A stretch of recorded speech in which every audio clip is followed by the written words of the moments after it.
My name is Nikki, and I came to know Jesus very slowly. I grew up in church, and I had a very Bible school knowledge of Jesus and God and the Holy Spirit. I participated as very little as possible, just surface level for me. At the age of 11, my mom passed away, and I was adopted into a family of strangers. And it was at that time that I realized that I was really sad and really angry. And I began looking for ways to escape and ways to numb the pain. And so in my teenage years, I turned to alcohol. I turned to other means of numbing the pain. And at 17, I found out I was pregnant with my son. And shortly into my pregnancy, his father passed away.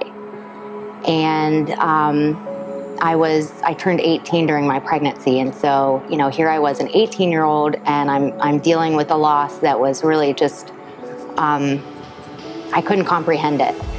And I couldn't comprehend the emotions that came with it. And I had no idea what was going to happen. I had no idea how to raise a child. And so I went through with my pregnancy. I knew that I wanted to have my son, and I was excited for him. And 3 days after I had him, my grandmother passed away.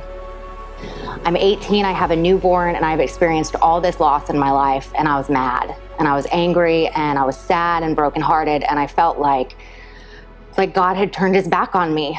And so I turned my back on his.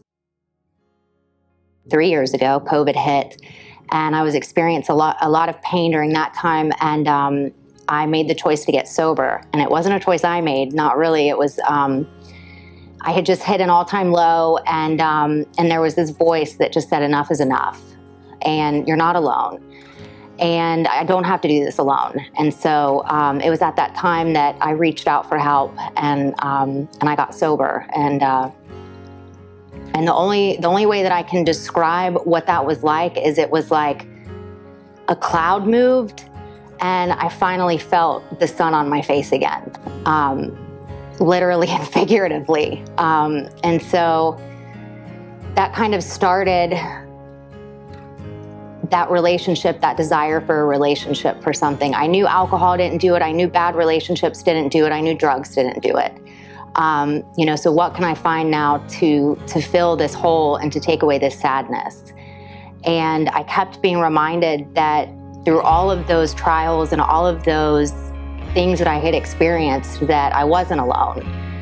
And I started building a relationship with God. And today I look at my life and everything that's happened, and it's not me, it's 100% Jesus. And it was just, all I had to do was just say, yes, I believe, and yes, I trust you. And I battle with that trust. I definitely do. It's I trust you, I don't trust you, I trust you, I don't trust you. And I never end on I don't trust you. I always end on I trust you. And, he accepts me through that, flaws and all. And, so that's pretty powerful for me. And that's how I came to know him. I'm Nikki, and I want to get baptized to show that there is hope for the hopeless.